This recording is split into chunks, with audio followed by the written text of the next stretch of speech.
Imagine you're at a pizza party. Someone orders 2 giant pizzas. Everyone's excited. But when the box is open, you get one sad little slice and someone whispers, "Yeah, the rest kind of disappeared." That's the American dream right now. Over the last few decades, the U.S. economy more than doubled in size. Worker productivity climbed strongly, but the typical worker's pay barely budged in comparison. Between 1979 and 2019, net productivity went up about 60%, while pay for the median worker rose only about 16%. So here's the mystery we're solving today. If workers became way more productive, where did the money go? And more importantly, what did that missing money steal from your life? Stay with me, because at the end, I'll give you one practical move you can still control inside this messy system. Welcome to Sketch Figures, where we sketch money simply enough that you could explain it to your cousin, your grandma, or your dog. No jargon, no panic, just clear stories. If you like this kind of calm but honest finance talk, hit like and subscribe now so YouTube knows you prefer charts over chaos.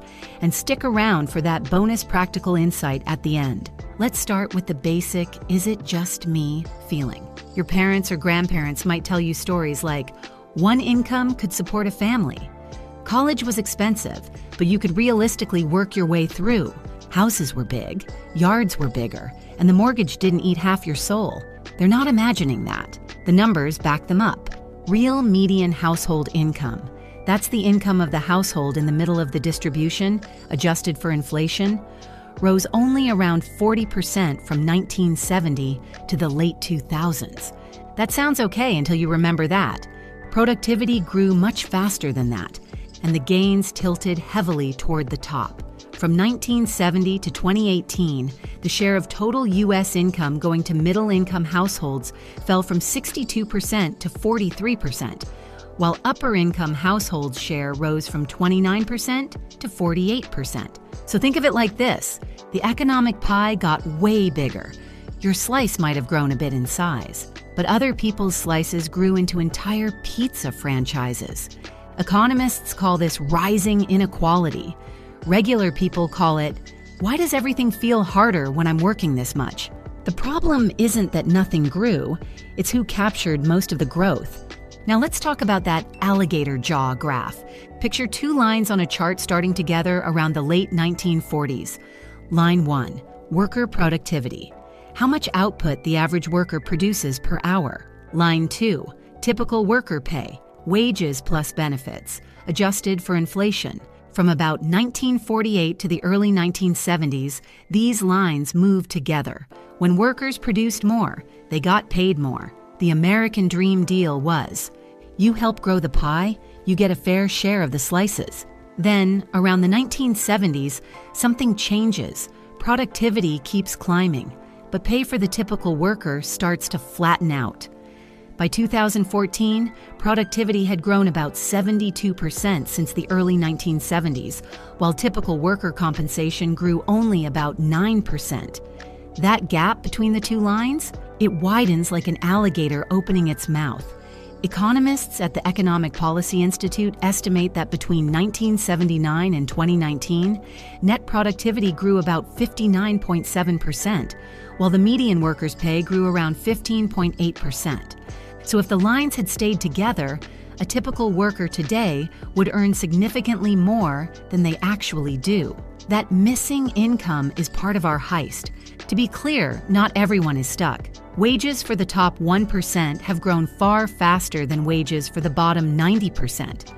The jaw isn't just between economy and workers, it's also between workers themselves. The alligator jaw graph is basically a crime scene photo. More output, but the paycheck line broke away from the productivity line. Quick pause here. If this is making some things click for you, tap like and subscribe. It helps Sketch Figures reach more people who are wondering why their budget feels broken, even when they're doing everything right. So who's the masked villain? Reality is less Ocean's 11, more a bunch of boring policy decisions and power shifts stacked over 40-plus years. Here are a few of the main tools in the Heist toolkit. 1. Wage power tilted. Decline of unions. Union membership has fallen sharply since the 1970s, which reduced workers' bargaining power in many industries. Lower bargaining power leads to slower wage growth for typical workers, minimum wage erosion. In inflation-adjusted terms, the federal minimum wage peaked in the late 1960s. Since then, its real value has often been much lower than that peak, meaning the wage floor didn't keep up with prices. When workers don't have leverage, productivity gains can go to profits or high-end salaries instead of widespread raises. 2. Policy and tax choices. Nonpartisan bodies like the Congressional Budget Office and think tanks that track inequality show that over time, tax policy and labor rules changed in ways that tended to favor higher-income households, capital gains, and corporate profits. That doesn't mean one evil law did it all. It means slightly lower taxes on high earners here, looser rules on finance there, weaker worker protections in another place. Stacked over decades, they tilt the field. 3. Globalization and technology. This one's a double-edged sword. Global trade and automation made many goods cheaper and boosted overall productivity. But they also put pressure on wages in certain sectors, especially routine manufacturing and middle-skill jobs that could be automated or offshored. High-skill workers and owners of capital, people who own companies, patents, software, machines, often gained more from these changes than the average worker. 4. Asset price explosion.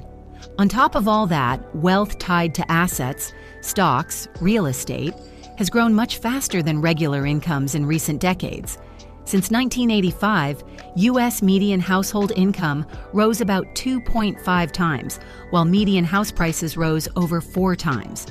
Wealth studies also show the top 0.1% and 1% dramatically increasing their share of total wealth since the late 1970s.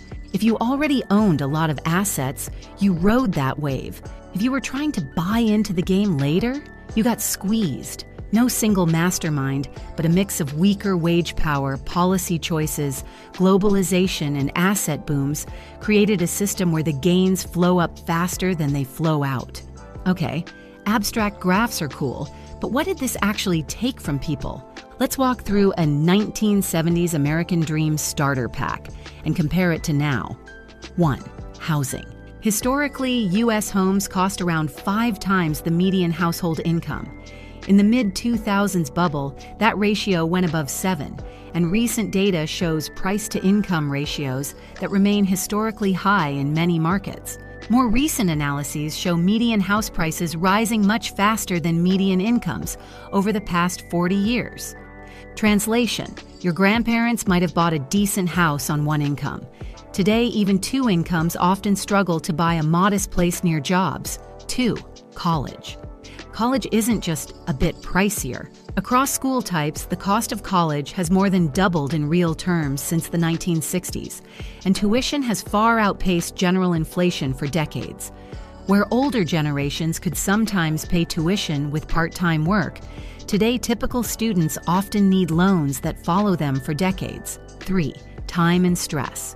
Morgan Housel, in The Psychology of Money, argues that the highest form of wealth isn't stuff. It's control over your time and your life. The heist didn't just steal money, it stole. The ability for one parent to stay home if they want to. The option to take a lower-paying but meaningful job. The mental space not to constantly worry about rent, healthcare, or debt. When your fixed costs, housing, childcare, debt payments take up a bigger share of a slower-growing paycheck, your freedom shrinks. 4. Behavioral trap. Blaming yourself. Here's where behavioral psychology kicks in. Housel and others point out that money is more about behavior than raw intelligence. But when a system is tilted, people internalize the problem. If I were smarter or more disciplined, I'd be fine. In reality, both things are true at once. Personal choices matter a lot, and you're playing those choices inside a game whose rules changed. Richard Thaler and Cass Sunstein in Nudge talk about choice architecture, how the environment shapes decisions. If housing, college, and healthcare are structurally expensive, you're being nudged toward more debt and more stress before you even make a bad choice. The heist shows up in your daily life as less margin, less time, and more pressure, even if you're doing many things right. So, what's the verdict on the American dream?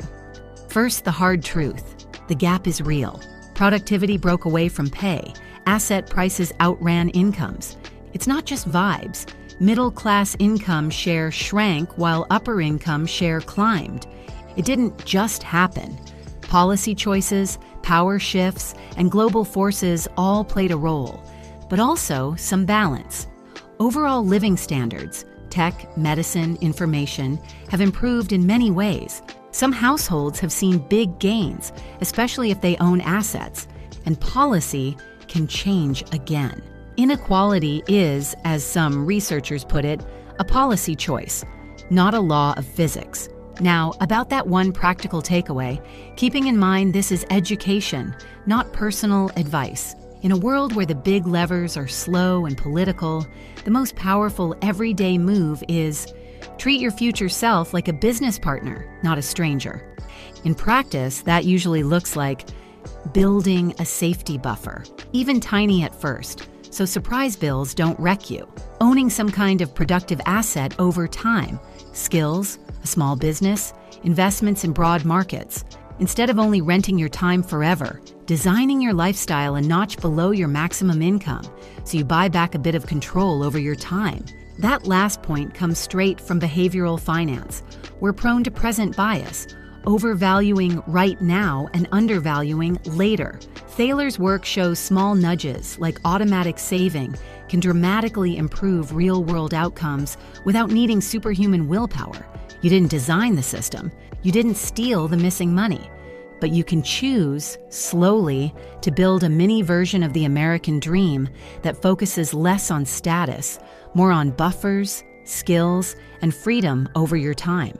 The American Dream Heist shows how a growing economy can leave typical workers behind when productivity gains don't feed into pay. Quick rewind. Post-war America linked pay and productivity, policy shifts and power changes broke that link, and the fallout is a squeezed middle class facing high housing, college, and wealth gaps. Today, this means you feeling squeezed isn't a personal failure. It's partly the result of decades of structural choices.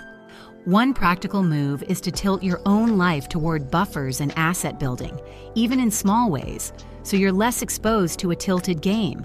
A key mindset shift is seeing money as a mix of system plus behavior. Push for better rules where you can, while still playing your hand as thoughtfully as possible. If this breakdown helped connect the dots, hit subscribe and tap the notification bell so you catch the next Sketch Figures episode. For your next watch, check out our previous video on why the poorest countries can't escape the poverty trap. This video is for education only and isn't financial advice.